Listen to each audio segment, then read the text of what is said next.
Yes. He stared at Julian. The Julian is there in this darkness. What is he doing with this food and all in the plate? What are you doing here? He demanded. Just what I was about to ask you, said Julian coolly. Julian was also saying, that's the same thing I was going to ask you. What are you doing here? What do you think you are doing here? Sleeping in my uncle's kitchen? You are sleeping in my uncle's kitchen. Why are you sleeping here? You should be sleeping outside, somewhere in your own house. Why are you sleeping in my uncle's kitchen? In his uncle's house, where George, his cousin, the Mrs. Stick, the cook, used to stay, her husband and the son Edgar used to stay. I have a right to be here, said the man in a rude voice. I have a right to be here. My wife's cook here. Isn't she? My ship's in and I am on leave. Your uncle arranged with my wife I could come here, then see. I have a right to be here. My wife's a cook here. And my ship's in. I guess he was working in the ships, and the ship's in means the ship has been at the dockyard. So when the ships come and land, they wait for at least 10-15 days, a month along, get repairs and all done. Next trip starts. So he says, I have talked with your uncle. You are arranged with my wife. And I could come here. Then, see, I've got the right to be here. Julian had feared as much. How awful to have a Mr. Stick as well as Mrs. and Master Stick in the house. It would be quite unbearable. So it's already Mrs. Stick is there. Now we have Mr. Stick and Master. Master Stick is Edgar, the son. Mr., Mrs. and Master. It would be quite unbearable. I don't know why uncle is doing this. I can ask my uncle about it when he telephones in the morning. That means the uncle doesn't stay there now, said Julian. Now get out of my way, please. I want to go upstairs. Julian says, get out of my way. I'm going to go upstairs now. Oh, said Mr. Stick, eyeing the meat pie and the jam tarts that Julian was carrying. Ho! Stealing out of the larder. I see. Nice goings on, I must say. Good thing is going on at night. You are stealing food from the larder. Now the husband of the cook is charging the guests. See, just imagine what type of person he is. That you are stealing. In your own house, you are taking food in the night, he is saying stealing. Julian was not going to argue with Mr. Stick, who evidently felt that he was top dog. Get out of my way, he said. I will talk to you in the morning after my uncle has telephoned. A top dog is a type of a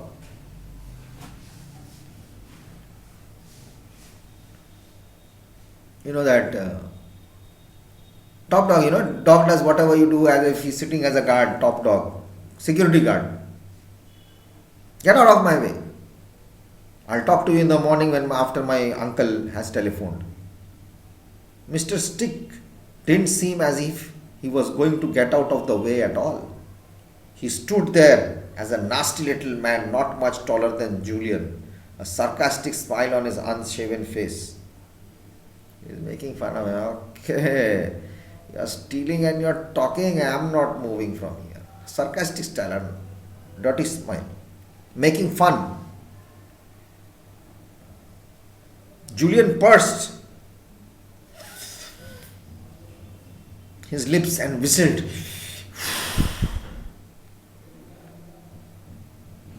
There came a bump on the floor above. On the floor above, there was a sound of noise.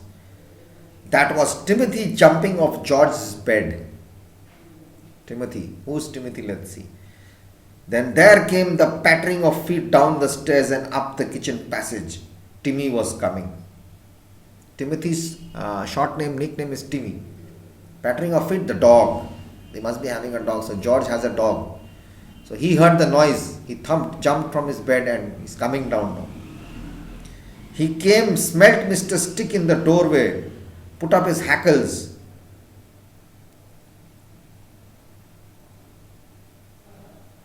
put up his hackles, bared his teeth and growled. Mr. Stick hastily removed himself from the doorway and then neatly banged the door in the dog's face.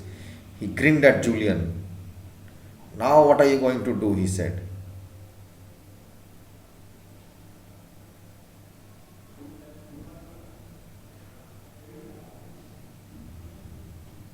Dog came, it hackles, when a dog gets angry, the hair on the back stands straight, growls, he's staying and looking at Mr. Stick. He didn't like Mr. Stick also. The dog also didn't like.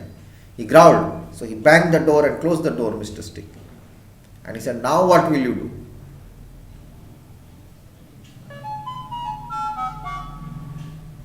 And closed the door on the dog's face.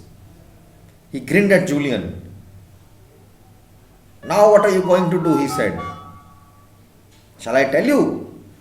Said Julian, his temper suddenly rising. Julian was getting angry. I am going to hurl. Throw. Hurl means throw something.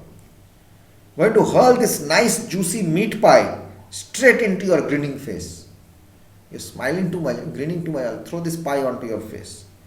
He raised his arm and Mr. Stick ducked. He raised his arm to throw it and Mr. Stick put his head down. Now don't you do that, he said. I'm only pulling your leg, see? Don't you waste the nice meat pie. You can go upstairs if you want to. He said, don't. I was just pulling your leg, means joking with you. Go if you want to go, take it upstairs and go. He moved away to the sofa. Julian opened the door and Timothy bounded in growling. Timothy was outside waiting. He had closed the door. As he opened the door, Timothy bounced inside. Bounded. Ran and with jumps, with big steps. Growling. Mr. Stick eyed him uncomfortably. Mr. Stick is looking at him from the sofa. What's going to happen? Don't you let that nasty great dog come near me. He said, I don't like dogs. He's telling Julian, don't let that dog come near me. That big dog. I don't like dogs. Then I wonder you don't get rid of Stinker, said Julian. Come here, Timmy. Leave him alone. He's not worth growling at. This is Stinker man, a useless man is going around. Then I wonder you don't get rid of Stinker, said Julian. Come here, Timmy. Forget it. You should leave this useless person. It's no use. Leave him alone. No use wasting your anger on him. Julian went upstairs with Timothy close at his heels. The other crowded round him, wondering what had happened, for they had heard the voices downstairs. The other three came. What happened? There was so much of noise downstairs. Okay, so we'll keep it till here today. In the next class, we'll take it from here. Till here, you will read, and whatever word meanings are there, you're going to write it down and learn them. It is 5:11. Till then, take care and see you in the next class tomorrow. I'll give you the details, and after that, we will finish this. And I'll tell you the comprehension part, and you listen the video and do it on your copy. Bye bye, take care.